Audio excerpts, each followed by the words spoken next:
कहानी की शुरुआत में नॉर्वे का बर्फीला जंगल दिखाया जाता है, जहां पर एक लड़की भाग रही है और इसके पीछे बहुत सारे ज़म्बीज़ हैं जो इस लड़की को मारना चाहते हैं। अलग वो लड़की भागने की कोशिश करती है पर ज़ॉम्बीज़ इसे पकड़कर मार देते ने वर्ल्ड बाल तो के वक्त की हिटलर की नाज़ी सेना की वर्दी पहनी होती है।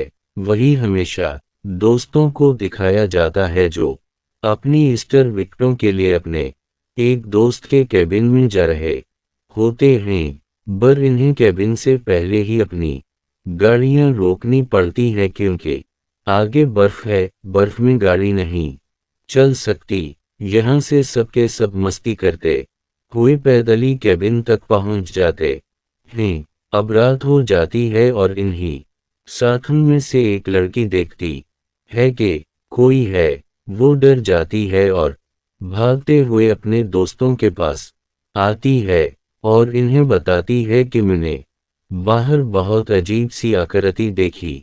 सबके सब बाहर देखने जाते हैं पर बाहर कुछ भी नहीं होता।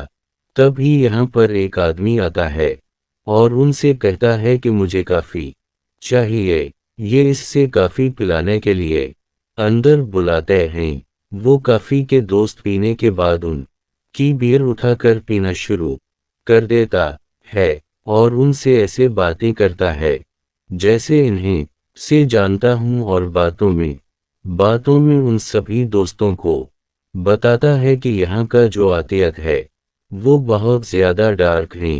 वर्ल्ड वॉर 2 के वक्त हिटलर की नाज़ी सेना ने इस जगह पर कब्जा कर लिया था। वो 3 सालों तक इस जगह के आम लोगों को लूटते रहे, इन्हें टार्चर करते रहे, पर जब वर्ल्ड वार 2 ख़त्म होने को आया, हिटलर की यानी कि जर्मनी की हार सामने आ गई तो नाज़ी सेना के कैप्टन हर्ज़ोग ने फैसला किया कि वो यहाँ की सारी बेशकीमती चीज़ें लौट कर ले जाएगा। और जब वो ऐसा कर रहा था तो यहाँ के आम लोगों ने नाज़ी सेना को पकड़ लिया, बहुत सारे सोल्जर्स को मार दिया। परकू सोल्जर्स जिसमें हर्ज़ोग यानी कैप्टन भी था वो पहाड़ की तरफ भाग गए और उसके बाद उनका कुछ पता नहीं चला। यहाँ के आम लोग कहते हैं कि यहाँ पर बहुत सारी शैतानी ताकतें हैं जो कभी भी जाग जाती हैं। अभी इस अजनबी की बातों में तो दोस्तों में से एक दोस्त हंसना शुरू कर देता है। इस पर ये अजनबी को गुस्सा आता है और इसका गला पकड़ लेता है और कहता है कि जब तुम्हें कोई ऐसी चीज़ मारेगी जिसे तुमने पहले कभी नहीं देखा तब तुम्हें मेरी बात पर यकीन होगा। वो इन्हें वार्निंग देकर यहाँ से निकल जाता है और पास ही में अपना टेंट लगा लेता है। राहत को जब वो कुछ खा रहा होता है तभी उसे बाहर से कुछ अजीब सी आवाज़ें आती हैं जिसके बारे में इसे कुछ पता नहीं होता। वो बाहर जाता है तो देखता है कि इसके सामने एक ज़ूम भी है। इससे पहले कि वो अपनी जान बचा कर यहाँ से भागता, वो ज़ूम भी उसे मार देता है। वहीं केबिन में दिखाया जाता है कि जिस लड़की का केबिन है जिसका नाम सारा है, वो अभी तक यहाँ नहीं पहुँची।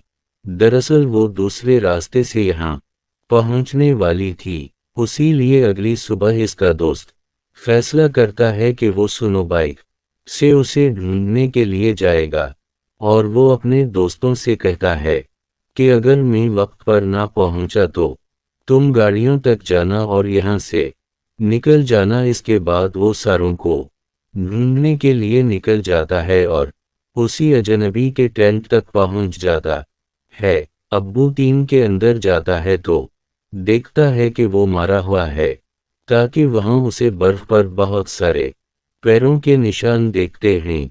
वो उन पैरों के निशानों का पीछा करना शुरू कर देता है, लेकिन तब ही वो एक गड्ढे में गिर जाता है। दरअसल यहाँ अंदर बहुत सारी सुरंगें होती हैं। वो धीरे धीरे अंदर जाता है और देखता है कि वहाँ पर बहुत सारे हेलमेट हैं और यहाँ पर उसकी दोस्त सारा की डेड बॉडी भी होती है जिसे किसी ने मार दिया है। इसे कुछ भी समझ नहीं आता कि यहाँ पर किया हवा वही दूसरी तरफ केबिन में दिखाया जाता है जहाँ इन्हें लकड़ी का एक बॉक्स मिलता है और जब ये उस बॉक्स को खोलते हैं तो इसके अंदर बहुत कीमती चीजें होती हैं। इसके अंदर सोना होता है जिसे पाकर ही सबके सब खुश हो जाते हैं।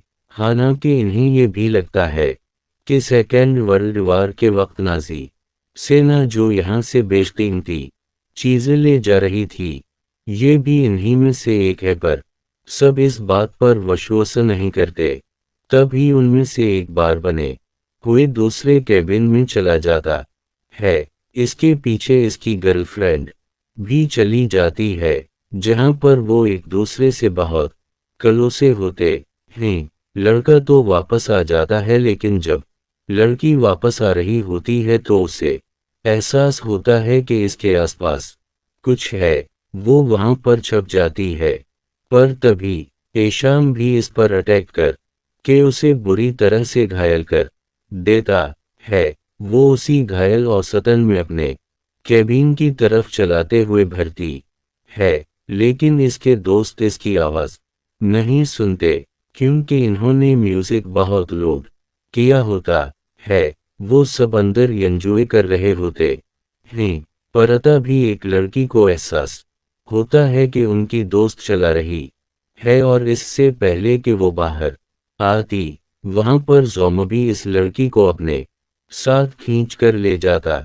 है। उसी लिए दरवाजा खोलने के बाद भी उसे वहां पर कोई नहीं देखता। वो अपनी सभी दोस्तों को गालियती है। सब बाहर देखते हैं पर बाहर कोई भी नहीं होता, लेकिन इन्हें एक बैंड मिलता है जो सारा का है, जो उनकी दोस्त है जिस का एक कैबिन है जो यहाँ पहुँचने वाली थी, पर असल में वो भी मारी जा चुकी है। अब इन सबको शक होता है कि इस कैबिन में इस जगह में कोई ना कोई प्रॉब्लम है।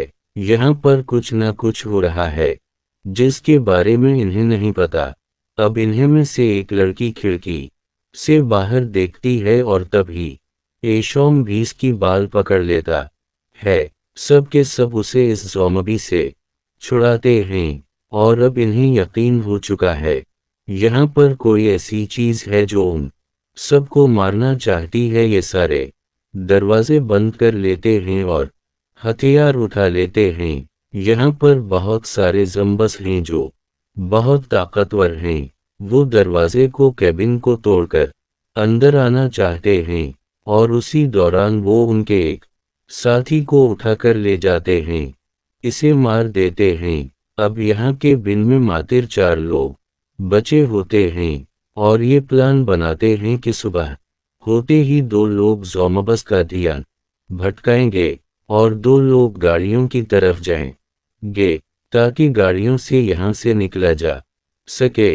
वहीं दूसरी तरफ उनके इस दोस्त को दिखाया जाता है जो सारा को ढूंढने गया था तो नीचे गफाह में गिर गया था। वो वहां से बाहर आता है और तब ही इसके सामने एक ज़ॉम्बी जाता है। ज़ॉम्बी इस पर हमला करता है। वो भी ज़ॉम्बी का सामना करता है, पर तब तक वहां पर एक और ज़ूम भी आ जाता है और ये दोनों के दोनों इस पर हमला कर देते हैं और ये किसी तरह से शिमले को मार देता है और दूसरे को पकड़कर रस्सी के सहारे चट्टान के कोने से कूद जाता है। हालांकि वो लटक जाता है पर ज़ॉम्बी ने भी उसे पकड़ा हुआ होता है। ज़ॉम्बस की गर्दन पर काट ली है। वो किसी तरह से ज़ॉम्बी को ऊपर से नीचे गिरा देता है और खुद भी ऊपर आ जाता है। वहीं कैबिन के बाहर दिखाया जाता है कि अब सुबह हो चुकी है। वहां पर 2 लोग शोर करके ज़म्बाइस का ध्यान अपनी तरफ आकर्षित करते हैं और 2 लड़कियां गाड़ियों की तरफ जाती हैं और ये दोनों के दोनों रास्ता भूल जाते हैं और तभी उन लड़कियों के ऊपर ज़म्बी हमला कर देते हैं। ये दोनों इसका सामना करती हैं। एक लड़की यहाँ से भाग जाती है पर दूसरी लड़की को ज़ॉम्बीज़ पकड़ लेते हैं और उससे पहले कि ज़ॉम्बी उसे मारते वो इस नाजी सोल्जरसुमबी का ग्रेनाइट खींचकर उसे ब्लास्ट कर देती है, जिससे उसकी इस जम्बे के साथ ही मरती हो जाती है। यहाँ पर अब इसके कप्तान को दिखाया जाता है, जिसका नाम हर सोग है। वो अपने जम्बे साथियों की मौत से बहुत ज्यादा गुस्से में आ जाता है। वही दूसरी लड़की को दिखाया जाता है जो बचकर भाग रही होती है, जिसका नाम हिना है। उसके पीछे एकजूम भी होता है और वो भागते भागते एक चट्टान के कोने में पहुंच जाती है। इसे कुछ समझ नहीं आता कि उसे क्या करना चाहिए, उसी लिए वो बर्फ में कूदना शुरू कर देती है। और जैसे ही ज़ोमबस के पास आता है, बर्फ टूट जाती है। बर्फ टूटने की वजह से वो ज़ोंबी के साथ इस चट्टान के कोने से नीचे गिर जाती है। वो बेहोश हो जाती है और जब इसे होश आता है तो वो देखती है कि वो बर्फ के नीचे दबी हुई है और इसके पास वो शूम भी है जो इसे मारना चाहता है। वो भी बर्फ के नीचे दबा हुआ है।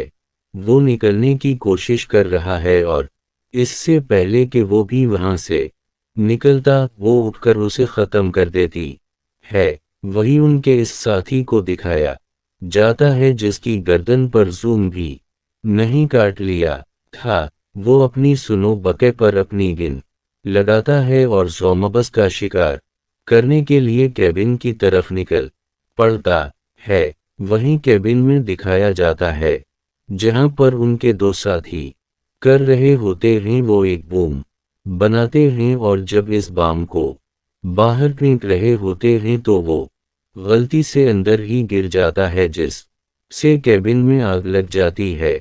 इन दोनों को कैबिन से निकलना पड़ता है और पास के शेड में जाना पड़ता है जहां पर बहुत सारे हथियार होते हैं। ये दोनों फैसला करते हैं कि उन हथियारों से अब ये इसका सामना करेंगे और अब यहाँ पर ज़म्बाइस की पूरी फौज आ जाती है। ये दोनों उन हथियारों से ज़ोमबस का मुकाबला करते हैं और ज़ोमबीस का आना ख़त्म ही नहीं हो रहा होता। तभी यहाँ पर उनका वो साथ ही आ जाता है जो अपनी सुनो बाइक पर अपनी गिन लगाकर ज़ोमबस को मारने के लिए कैबिन की तरफ निकला था और यहाँ पर बहुत सारी ज़ोमबस को मारता है और इसकी किस्मत अच्छी नहीं होती। बहुत सारी इसे पकड़ लेते हैं और सब मिलकर इसे मार देते हैं। अपने दोस्त की मौत से यहाँ पर जो दो इसके साथ ही बचे हुए होते हैं वो ज़ोमबस को मारना शुरू कर देते हैं। यहाँ पर उभना भी आ जाती है जो गाड़ी ढूंढने के लिए गई थी और जब हिना अपने दोस्त के पीछे खड़ी होती है तो उसे लगता है कि इसके पीछे ज़ोंबी है, उसी लिए इस पर हमला करता है जिस से इसकी मौत हो जाती है। अना की मौत से दोनों के दोनों दोस्त पूरी तरह से टूट जाते हैं, लेकिन इन्हें ज़म्बस का सामना करना है। ये लगातार ज़म्बस को मारते रहते हैं। उन्हीं में से एक मार्टिन होता है। मार्टिन के हाथ में ज़ुनबी काट लेता है और तभी मार्टिन को इस अजनबी की याद आती है जो उनके केबिन में आया था और इन्हें इस जगह के डाक पासिस के बाग के बारे में बताया था। इसने ये भी बताया था कि अगर कोई किसी को काट ले तो वो भी ज़ोंबी बन जाता है। उसी लेमातन अपना हाथ काट देता है ताकि जहर इन्फेक्शन इसकी बॉडी में ना फैले। अब यहाँ पर जितने भी ज़म्बीस होते हैं ये उन सबको मार चुके हैं। यहाँ पर सिर्फ एक ही जोन भी बचा है और वो होता है कैप्टन हर्जावर। वो अब बहुत गुस्से में, उसीलिए वो कुछ बोलना शुरू करता है जिससे पूरी धरती कांपना शुरू हो जाती है और ज़मीन के नीचे जितने भी ज़म्बीस होते हैं वो एक एक करके बाहर आना शुरू कर देते हैं। ये देखकर मार्टिन और इसका दोस्त यहाँ से भागना शुरू करते हैं। कैप्टन हर लोग इन दोनों को ख़त्म करना चाहता है।